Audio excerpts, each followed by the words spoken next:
का है। कोई तंबू कैसा है? बेलन के आकार का है। तो देख लीजिए ये तंबू हम बना रहे हैं। ये देखिए ये बेलन हो गया ना बेलन। अच्छा, उसके बाद क्या है? जिस पर एक शंकु अध्यारोपित है उसके ऊपर क्या रख देना है आपको? एक शंकु रख देना है। ये देखिए शंकु रख दिए, ठीक है। यदि बेलनाकार भाग की ऊंचाई और व्यास क्रमशः 2.1 मीटर और 4 है। क्या बोला है? बेलनाकार भाग का, यानी कि शंकु को नहीं देखना है। तो बेलनाकार भाग का ऊंचाई और व्यास, तो ऊंचाई पहले बोला है तो पहले क्या लिखा है? 2.1। तो 2.1 मीटर आपका क्या हो जाएगा? ऊंचाई हो जाएगा। यहाँ से यहाँ तक की ऊंचाई 2.1 मीटर। और व्यास क्या बोला है? 4। व्यास क्या बोल दिया है आपका? 4। तो देखिए ये आपका व्यास होता है, ये व्यास होता है ना। तो डी आपका क्या हो जाएगा? 4 हो जाएगा।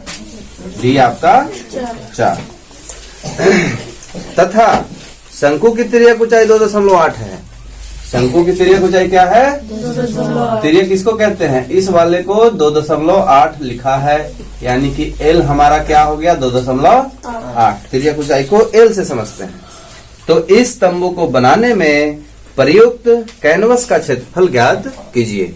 तो ये तंबू जो है इसको यदि बनाने के लिए कैनवस लगाना हो, कैनवस का मतलब कपड़ा, जिस कपड़ा से तंबू बनता है, तो वो कपड़ा लगाना हो, है ना, तो उसका क्षेत्रफल ज्ञात करना है। उस कपड़े का क्या ज्ञात करना है? क्षेत्रफल।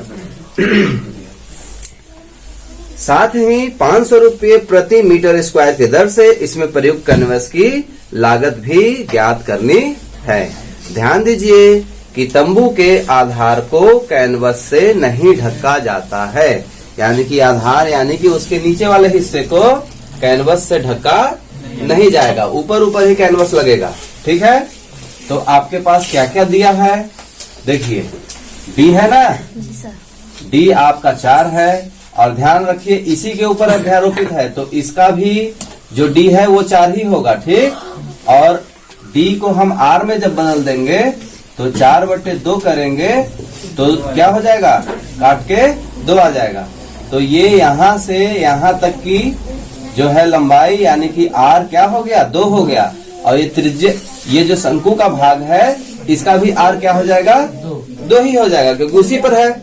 अच्छा, अब देखिए लागत जो दिया है 1 मीटर स्क्वायर का लागत कितना दिया है? 500 रुपया दिया है। अब इसके आधार पे हम ज्ञात करेंगे, लेकिन फिलहाल जो है हमको क्या ज्ञात करना होगा कि इसका पृष्ठीय क्षेत्रफल कितना है। जो इसका पृष्ठीय क्षेत्रफल होगा वही आपका क्या होगा? कैनवस का भी क्षेत्रफल होगा। भाई इसमें जो कैनवस लगेगा, जो कपड़ा लगेगा, वो उतना ही ना लगेगा जितना इसका पृष्ठीय क्षेत्रफल होगा। नीचे लगाना नहीं है, वो तो जमीन में है, तो उसमें नहीं लगाना है, ठीक है। तो क्या क्या दिख रहा है आपको? तो इस फिगर से आप नहीं देख पा रहे हैं तो इसको देखिए ध्यान से। ये क्या है? आपका बेलन है, और इसके ऊपर क्या लग गया? ये शंकु। इसी तरह का तंबू बना हुआ है। अब इसमें आपको क्या क्या दिख रहा है? नीचे जो है आपका, ये नीचे जो है वो तो जमीन में है, ठीक है ना, उसको नहीं देखिए। अब इतना बस खाली देखिए आप, तो इसको देख पा रहे होंगे कि क्या दिख रहा है? बेलन का वक्र दिख रहा है, शंकु का भी वक्र दिख रहा है, ठीक है। बेलन का भी वक्र दिख रहा है और शंकु का भी वक्र ही दिख रहा है। ध्यान से देखेंगे आप तो कुल इसका नहीं दिख रहा है, तो इसलिए दोनों का वक्र हम क्या करेंगे? जोड़ लेंगे, तो हमारा कैनवस का भी क्षेत्रफल निकल के आ जाएगा। जो इसका क्षेत्रफल होगा वही कैनवस का क्षेत्रफल होगा, ठीक है। तो जब हम कैनवस का क्षेत्रफल निकालने जाएंगे तो बेलन के वक्र का सूत्र क्या होता है? 2πr/h। तो r आपको पता है, h भी आपको पता है, यही है ना h आपका 2.1 है, ठीक है। और ध्यान से देखेंगे आप तो शंकु का वक्र पृष्ठ चाहिए आपको, तो शंकु के वक्र पृष्ठ के लिए क्या सूत्र बनता है? पाई आर एल। तो एल भी है अपने पास और इसका आर उसका आर सेम है ना। तो यहाँ लिख दीजिए ये जो आर है ये शंकु का भी है और बेलन का भी है, दोनों का आर यही है, ठीक है ना। तो चलिए कैनवस का क्षेत्रफल हम निकालते हैं। कैनवस का क्षेत्रफल, अब कैनवस का क्षेत्रफल हम निकालेंगे तो क्या क्या दिख रहा था हमको, शंकु का CSA, शंकु का वक्र पृष्ठ दिख रहा था ना। और क्या दिख रहा है, बेलन का भी CSA दिख रहा है, बेलन का यानी कि कर्व्ड सरफेस एरिया, दोनों का CSA ही दिख रहा है।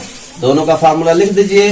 ये बिल्कुल 5 नंबर क्वेश्चन के जैसा ही है, हल्का सा चेंज हुआ है। तो शंकु का CSA का सूत्र क्या होगा, पाई आर एल और बेलन के 2 पाई आर एच। अब देखो दोनों के पास क्या है, पाई है दोनों के पास, पाई निकाल दो। आर है दोनों के पास, आर सेम होना चाहिए, यहाँ भी सेम है तभी हम निकाल पा रहे हैं, नहीं तो नहीं निकालते। आर है, अब ध्यान से देखिए यहाँ क्या बच गया, एल बच गया ना जी, और यहाँ क्या बच गया, 2 भी बच गया और एच भी बच गया। अब इसके ऊपर आपको क्या कर देना है, मान बैठा देना है। तो क्या मान बैठाएंगे आप, पाई का मान 22/7, आर कितना है 2 है ना, आर आपका 2 है, और एल कितना है 2.8 यहाँ दिया है, ठीक है। और एच कितना दिया है, 2 के साथ एच है ना, तो 2 एच कितना दिया है 2.1 दिया है, ठीक है। तो ये हो गया आपका।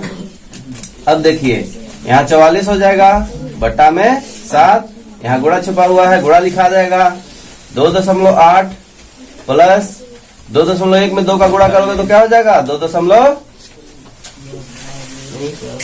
2 एक कम 2 और 2 दूना 4, 4.2 हो जाएगा। फिर आगे चलिए, तो 44/7 है, ये 2.8 और 4.2 को जोड़ोगे तो कितना हो जाएगा, 7 हो जाएगा। काट दीजिए, आंसर कितना आ रहा है 44 मीटर स्क्वायर। यही है क्षेत्रफल, कैनवस का क्षेत्रफल क्या है, ये है।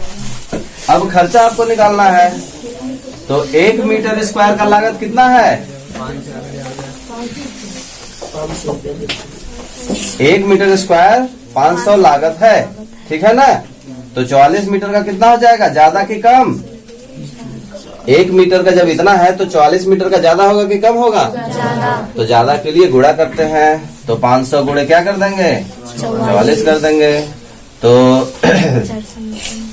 ये आपका 4 पंचे 20 की 0 हासिल 2 और 5 चौको 20 और 2 22 और 2 ठो 0। इतना रुपया आपका क्या आ जाएगा, इस कैनवस का लागत, है ना। और यही आपका हो गया आंसर।